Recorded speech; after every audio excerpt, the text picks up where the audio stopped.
Welcome to ThinkTech on OC16, Hawaii's weekly newscast on things that matter to tech and to Hawaii. I'm Jay Fidell. And I'm Alisa Onishi. In our show tonight, we'll cover the Impact Investment Conference that took place at the Design Center earlier this month. It was Hawaii's first Impact Investment Conference. There were some great speakers and some important ideas advanced at the conference, ideas that investors and everyone else should know about. Impact investing requires that investments can pursue financial returns while also intentionally addressing social and environmental challenges. The impact investing market has been estimated at $500 billion. There are 177 venture funds identified as impact investors. The industry has grown 600% in the past 4 years. The conference was intended to attract, first, the traditional investor, second, the entrepreneur, third, the nonprofit manager, and fourth, the philanthropist. In the opening discussion called Illumination, Needs and Opportunities, we had a video clip on the native Hawaiian tradition of sustainability, then a welcome by Chenoa Farnsworth, and a panel covering Hawaii's shifting paradigm, a global investor's story, Hawaii's first mover, and realizing Hawaii's potential.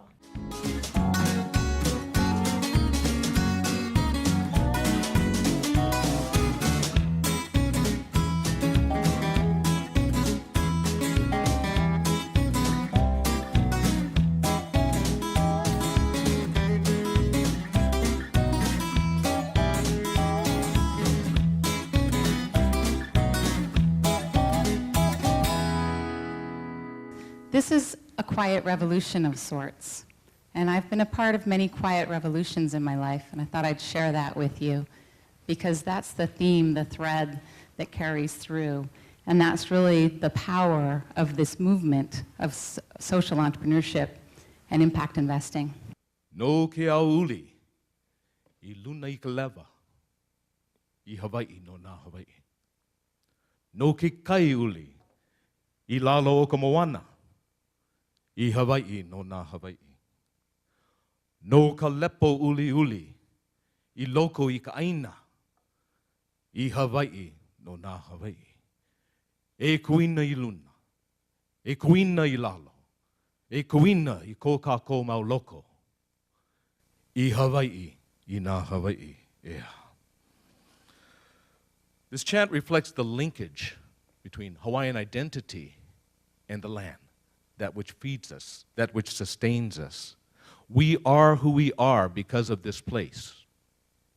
And if an institution like ours or a society like ours wishes to perpetuate a sense of uniqueness as a culture, we need to understand, perpetuate that linkage, and malama that linkage so that our children know it and they know who we are. You've seen the literal translation of the Oli on the slides. The figurative, albeit irreverent, translation is, Toto, we're not in Kansas anymore. And approaches that might be appropriate elsewhere may not work here, may not align with our values. Last October, Neil Hannes, who, by the way, he was high muck when I was at Kamehameha. I went to school with his sister. She was in my class. He invited me to Hawaii to meet with several local entrepreneurs. I had no idea what I was getting into. This meeting, though, was not by chance, but rather the result of centuries of cosmic planning. This is my grandmother. I'd like you to meet her. She's on the beach at Waikiki, turn of the century. In fact, it's June 14th, 1914. Grandma, Nell Kahulani Paha Pu'o Kalani Konen Porter, was a product of that era. She actually went to Punahou, not Kamehameha.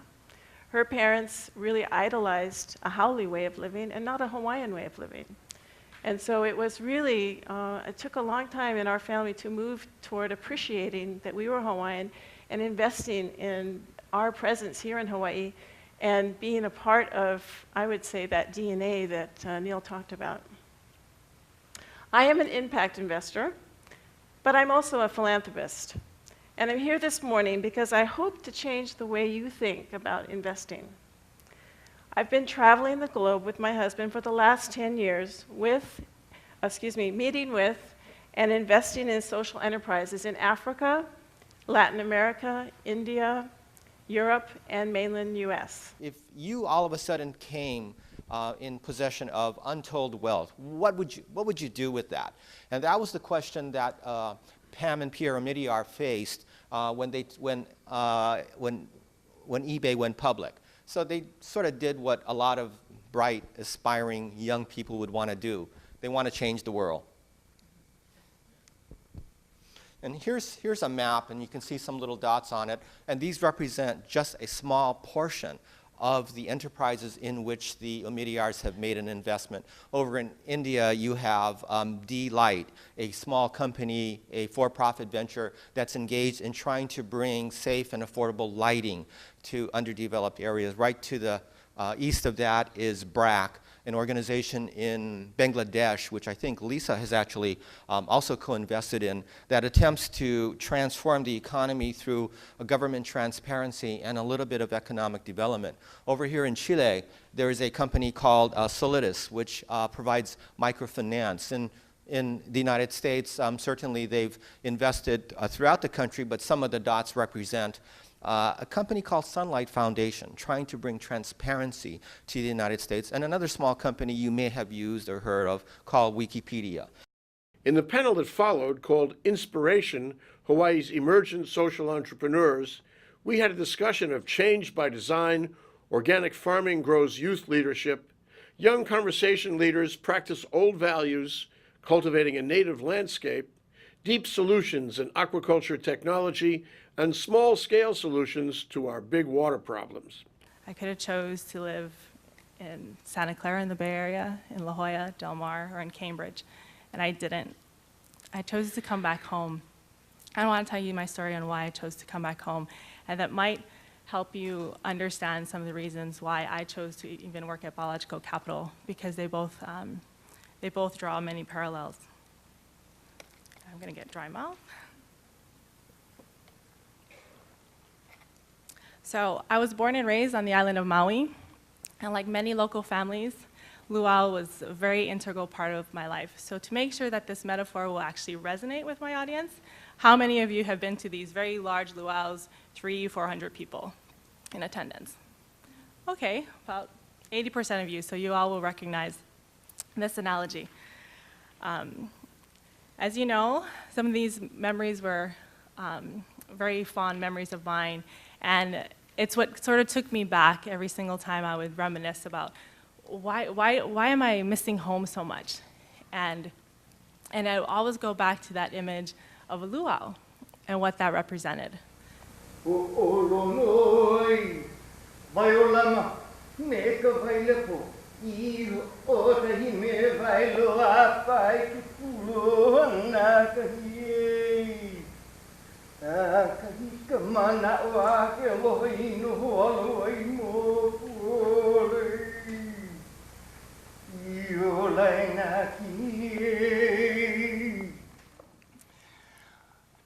As a retail, Zane Designs, we've been doing this for more than a quarter century now, and that's what we do with our designs. All of this knowledge that we have learned through hula and all of our practices, all of our experiences, we put it in design because we know what those designs mean. You know, everything is embedded in there, and it goes with all of our intentions. And that's the neat thing about living here in Hawaii, yeah?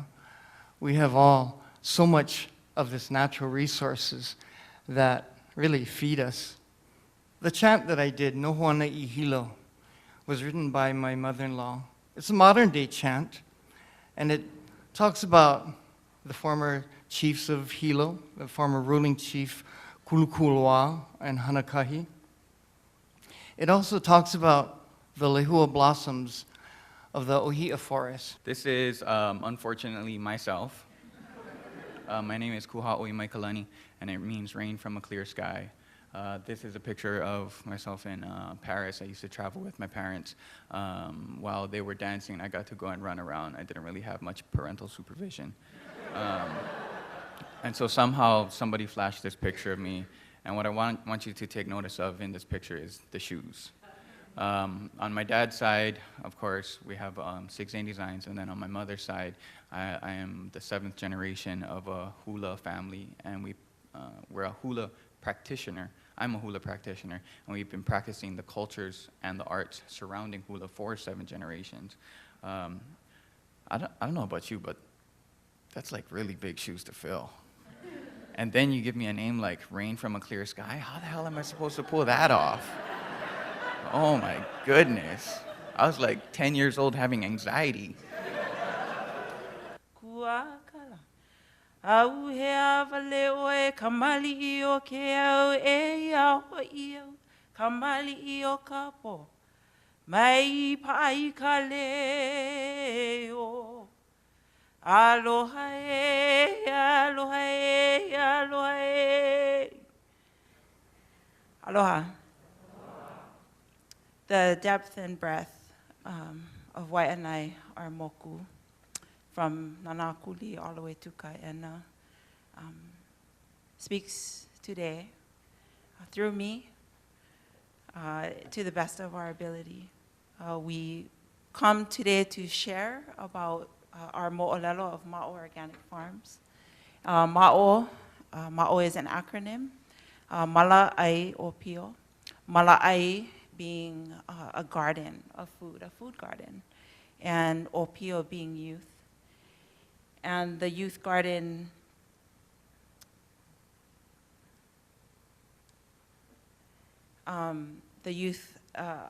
nurturing garden and that food nurturing us, that symbiotic relationship that was spoken to so eloquently by Neil and others of that which feeds, Aina, that it is a relationship of people and their place.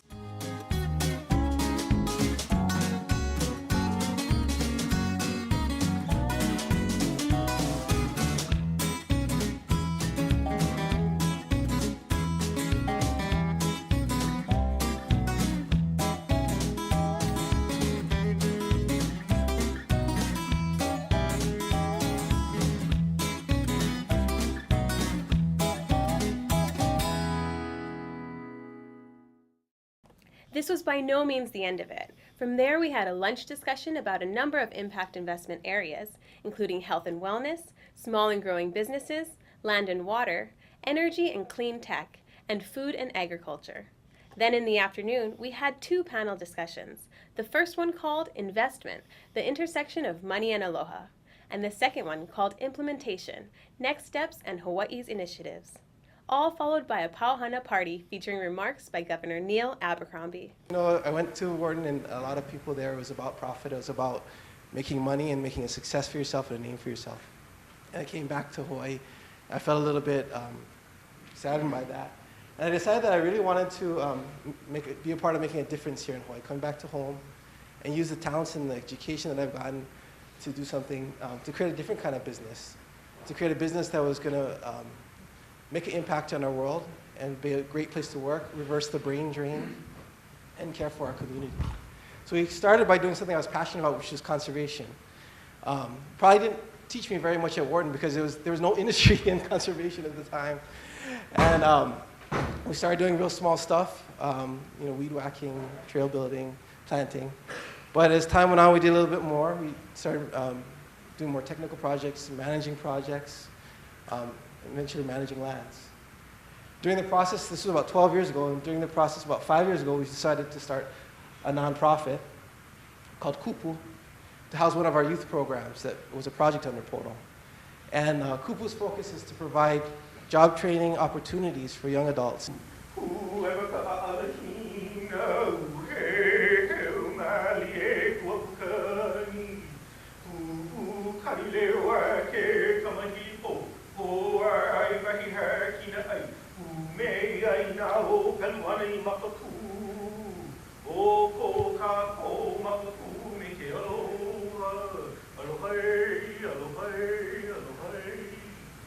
I'm here to talk to you guys today a little bit about both mine and Kapaliku's organization, Hui Ku Mauliola, as well as our nonprofit, Papahana Ku'ola, and kind of how we came to be and what we hope to do with our companies that try and leave some sort of positive impact on the rest of Hawaii.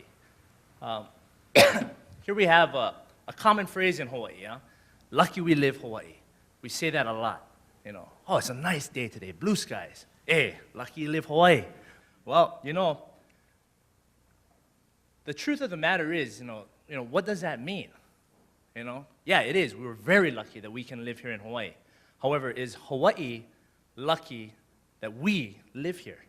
I'm here to talk about a very near-term global pressing problem, which is how are we going to feed 9.2 billion people in the next 20 or 30 years? And I'm also here to talk about my proposed environmentally responsible solution to that dilemma. First, let's talk about the problem. Everyone loves seafood, right? Everybody? Well, the demand for seafood in the world is insatiable. Let me give you some interesting quick facts.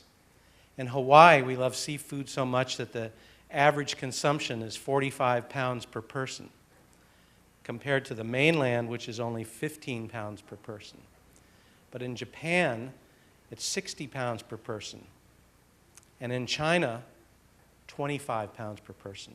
When we say zero pollution, zero waste, what are we really talking about?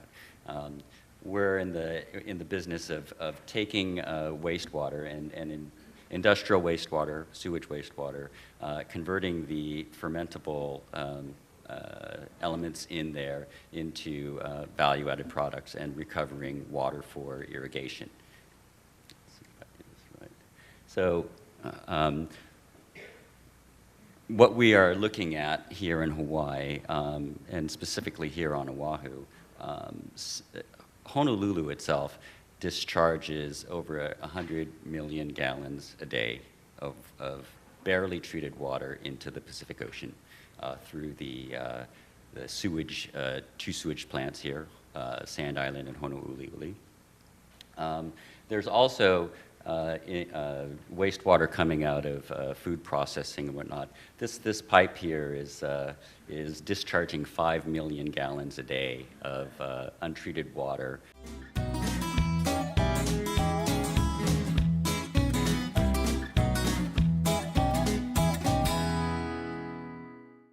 What a day, what a group, what a conference.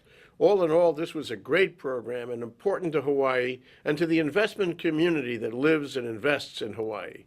We hope the program reached those who attended and others, and that they will consider putting their money into impact investments and into Hawaii. It's really important to have impact investing in companies that have a triple bottom line, because those are the companies that are going to make it sustainable for us to live in the future. So, you know, my generation and my kids' generation and grandkids' generation are going to be able to survive.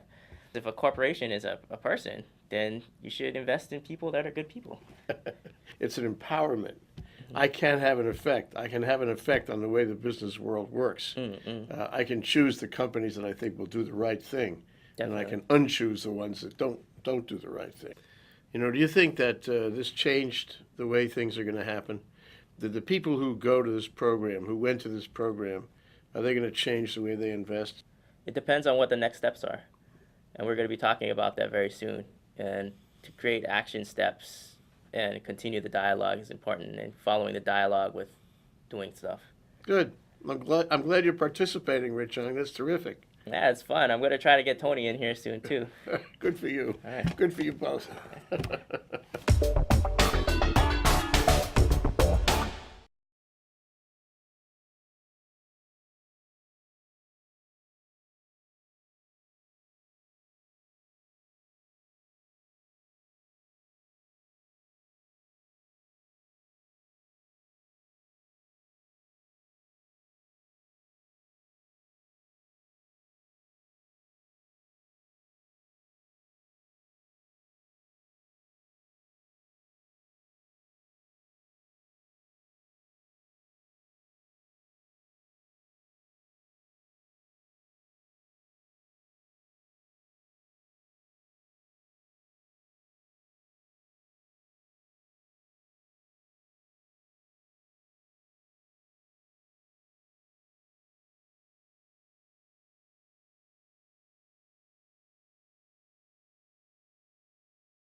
And now for our ThinkTech calendar of events going forward. ThinkTech's 4 to 5 p.m. weekday drive time radio series on KGU 760 AM continues this week, covering business, Asia, tech, energy, the arts, and government. Tune in to 760 AM every Wednesday at 4 p.m. and raise your awareness on ThinkTech Radio. On February 23rd, the Hawaii Venture Capital Association and ThinkTech will present a luncheon panel program called Tourism 2012, a high-level look at the status and prospects of the tourism industry in Hawaii after APEC. On March 22nd, the Hawaii Venture Capital Association and ThinkTech will present a luncheon panel program called Finding Our Future in Kaka'ako, a look at all the projects and prospects in Kaka'ako today. Sign up for these programs on hvca.org. And now here's Bill Spencer, president of the Hawaii Venture Capital Association, with this week's Spensation. And this was an all-day event that really brought in some fantastic people from the mainland, as well as stakeholders locally who are starting to shift their focus. Kamehameha Schools in particular, who for years and years has always been about real estate development, and now is starting to look differently at their land holdings and how they can play a role in food sustainability. There was a tremendous thread throughout the whole program on Hawaii's cultural importance and the sort of the social impact of investment opportunities in these high impact areas. So I think that was real interesting to see. So did the conference, bespeak of a new trend where people will be investing? If at all, how will the conference lead to active impact investing, greater impact investing in Hawaii by Hawaii investors? We discovered that there are, of course, many entities that concentrate on the whole process of helping someone do value investing. Michael Kramer is the best example over on the Big Island. He's been doing this for 20 plus years. After all, socially responsible investing is not really new. It's just new in the sense that it's been rebranded as impact investing, and it's becoming more in the public top of mind. You know, it used to be that socially responsible investing meant don't invest in companies who are making armaments or nuclear power or doing business with South Africa, but now it's a much broader scope.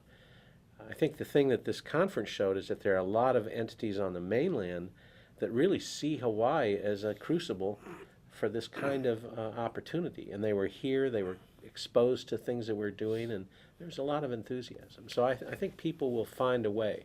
Thank you, Bill. My Good pleasure. work. Good work. All right. And here's our co-working entrepreneurs, Rechung Fujihira and Tony Stanford, to keep us current on their latest adventures at the BoxJelly. On Monday, we had a gentleman come down from Mozilla. If you aren't familiar with Mozilla, they do a browser called Firefox, amongst other things. And Best known for. And it's like the one browser that's really competing in the market that isn't done by a for-profit company, but a non-profit company that really aims at opening up the internet, bringing light to places where there's shadows, and doing this and keeping the end user privacy totally safe and controlled. Right. So those are all things that we should all be concerned about. He asked about space, and his hotel really wasn't cutting it. The internet was slow. It was really ugly. And he came in, and then lo and behold, we have 15 people from all over the world that work for Mozilla in Hawaii collaborating in our space. Not only that, but they had an awesome time. Yes, it was a really great way to see. They were the first real client that we had that stayed over long periods of time in a high focus numbers. Like Rechung said, there was 15 people there. So being able to accommodate that many people at the same time was a really great learning curve that we got to go through. And it was down to everything of how to accommodate, coffee, the internet, making sure everything's up and working, and really starting the new clientele of what we're going after is focus groups. Mm-hmm. And so being able to learn from that was a great experience. And just being able to be like what Hawaii is supposed to be, you know, in the center. You have guys from New Zealand, guys from Toronto, you know, and they're coming to Hawaii because it's in the middle. And even in the connected world through the internet, there's still times where you have to meet face to face.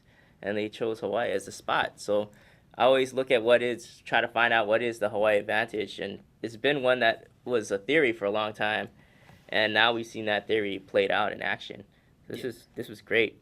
It was really great because we sat there and talked to them. I was like, how did you choose Hawaii? And they were explaining, they literally stayed like 2 days on kayak, looking at prices between the places, weighing out, you know, is this place a stable place? How is the internet at the place? Is the rooms cheap?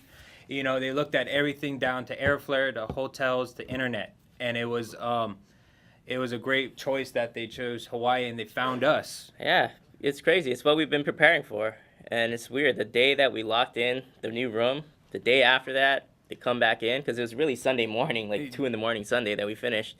And then that next day, Monday, boom, there they are, you know. And we've been working with some other interesting partners as well, and they all kind of play into this. So it's very, very encouraging. Very, very encouraging. So I think we've pretty much proven that it's a place to meet. It's a place to work. A place to build. Work the way you live. TheBoxJelly.com. We'll be right back to wrap up this week's edition of ThinkTech, but first we want to thank our underwriters.